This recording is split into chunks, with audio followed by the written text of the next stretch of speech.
So we come to the 35th move, basically the last move of these three forms are stuck together, 8 brocades and 18 form qigong sequence and like a 9 form sequence. Again, it's just basically Tai Chi closure at the end.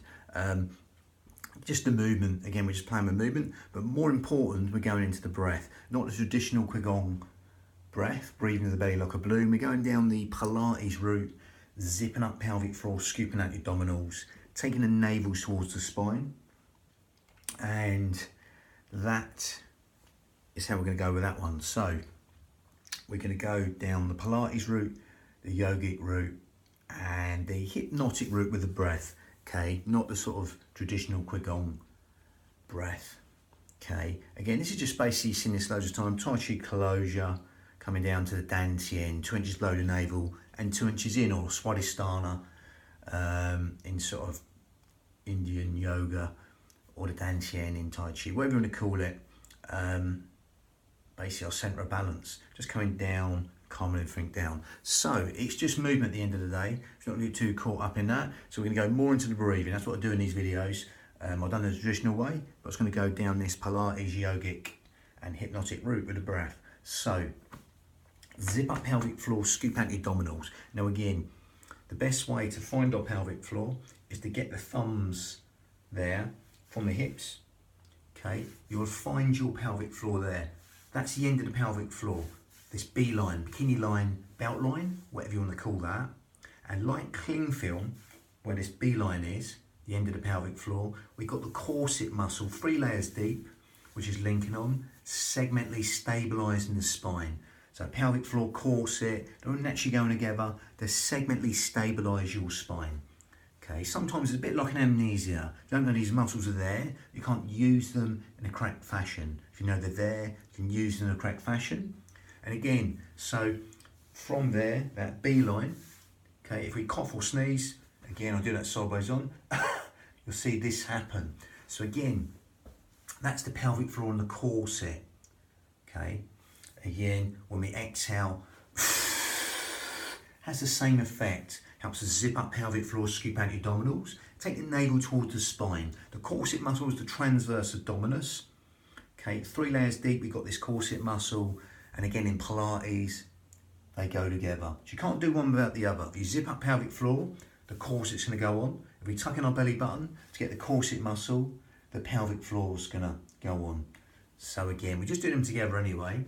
So again, the best way to think of engaging your pelvic floor right now, so you're on a long journey, you'll go to the toilet and you'll stop yourself going, that's your pelvic floor. Okay, so you do that now and gather into the belly button.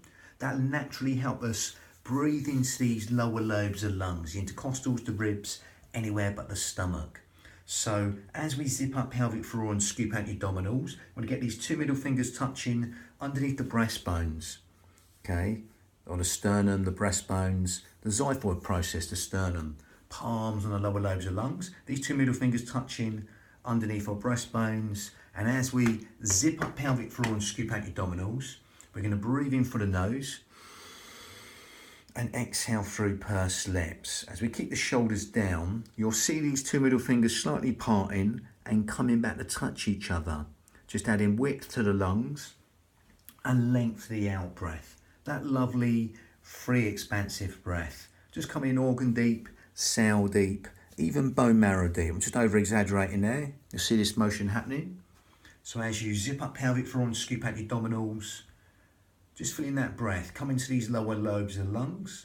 Fingers are just moving like seaweed on the bottom seabed to the sides and back. Just adding width to the lungs. As you take the hands down, safe in the knowledge that breath is going into these lower lobes of lungs as you breathe in through the nose and exhale through pursed lips. You're sort of blowing out a candle through pursed lips. And as you keep on right now, zipping up pelvic floor and scooping out your abdominals and taking the navel towards the spine, and keep on breathing into these fish gills 3D style, as though someone's opening an umbrella inside your rib cage and letting go, or someone's just pushing out from inside your ribs and letting go. Just adding width to the lungs and length to the out breath. Okay, 3D breath, what we call lateral thoracic breathing, because that helps us use our pelvic floor and our corset muscle, the transverse abdominis, 3 layers deep, helping us breathe anywhere but the belly button. Safe in the knowledge that's going into these lower lobes of lungs, because there's nowhere else for the breath to go apart from into these lower lobes of lungs, the intercostals, the ribs, anywhere but the stomach. Lovely.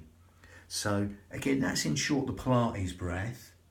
Okay, that 3D breath, just coming in organ deep, cell deep, even bone marrow deep into these lower lobes of lungs, intercostals, the ribs, anywhere but the stomach. Now we're going to close the mouth and carry on with that. It's the same deal, but all we're doing is make it slightly more yogic. We're going to breathe in through the nose and out through the nose, a smaller filter through the nose. So that makes it a little bit more yogic. That smaller filter through the nose helps us lengthen the whole will cycle of the breath longer.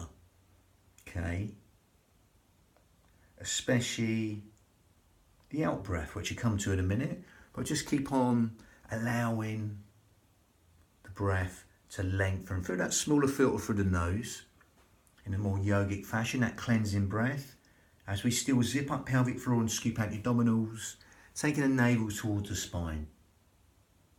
Lovely. Now as you do that, you'll naturally feel the out breath want to fall longer than the in breath. So simply allow that to happen. Okay, simply allow that to happen. The in breath's conscious thought, the out breath is subconscious thought. So by extending that out breath longer than the in breath, we're just encouraging sleep, digestion, rest, and relaxation, all on that lovely elongated out breath. Quadruplet, doublet, triplet, whatever you like, the out breath, just make it longer than the in breath. That's going to stimulate the parasympathetic nervous system. All the things we don't think about by elongating the out breath. Sleep, digestion, rest and relaxation all benefited. As you still zip up pelvic floor, scoop out your abdominals with that Pilates set up, but bringing that hypnotic effect by elongating that out breath longer than the in breath, encouraging them restful relaxation responses and endless streams of comfort. Lovely, smooth internal energy is stimulated within the nerve system.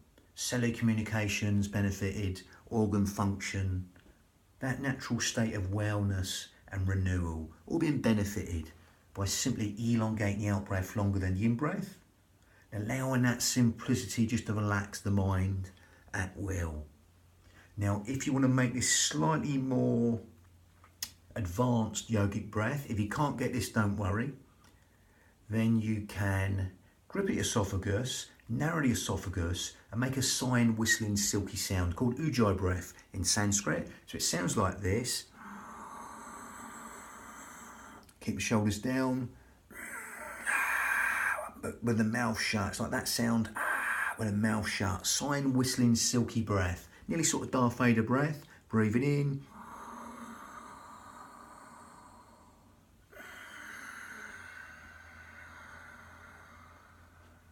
That seashore breath, okay, gives the mind something to focus on within the breath. Lovely, soft, silky, whistling ujjayi breath, focusing breath. Okay, ujjayi breath in Sanskrit will help stimulate the thyroid gland, which helps with weight control, etc. Helps us build the heat in the body, helps us fan the fire, to burn all the toxins in the body. Ujjayi breath. If you can't get that, don't worry. Carry on zipping up pelvic floor, scooping out your abdominals, elongating the out breath longer than the in breath, in and out through the nose. But otherwise, ujjayi breath, you'll even lengthen the whole will cycle even longer. Okay, so with that, it's a nice simple motion, just breathing in and exhaling really long. See how long you can make this out breath.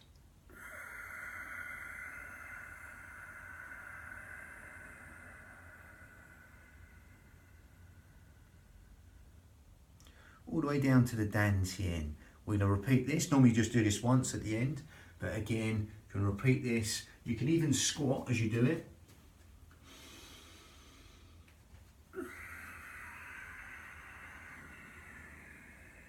Coming down, I would go with the Iyengar principles, Iyengar yoga principles, going no lower than knees in line with toes, or less if you like. When the knees come in line with toes, you stick your tailbone out. But again, go nowhere lower than knees in line with toes. Okay, breathing coming up, if you want to come up on the heels, then exhale down, as if you're sort of wiping away the mist from the day, allowing the shoulders to drop. Just thinking of coming down to that dantian, 2 inches below the navel and 2 inches in. Again, we come back and demonstrate. Breathing in sharper here, feet hip width apart, or slightly wider than hip width apart. They're facing the front, they're not Charlie Chaplin. We're going to descend down. If you come up on the heel, your toes you can do, and exhale down.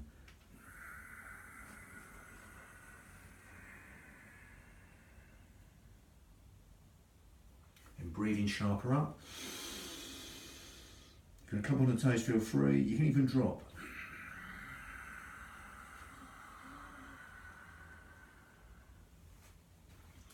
And just simply exploit the speed and tempo. Bring the Iyengar principles. Again, there's two schools of thought there. Some say it's all right to take the knees past the toes, whatever. But I want to stick to the old school Iyengar principles, Iyengar yoga principles. That alignment, knees in line with toes, feet facing the front nice and naturally. And just exhaling down to the dantian. Okay. And again, just find your rhythm, speed and tempo. Okay, lovely. So that was the last of the whole 35. Free form stuck together. Bang, you do these segmentally or in order. 35 or 35. Bang.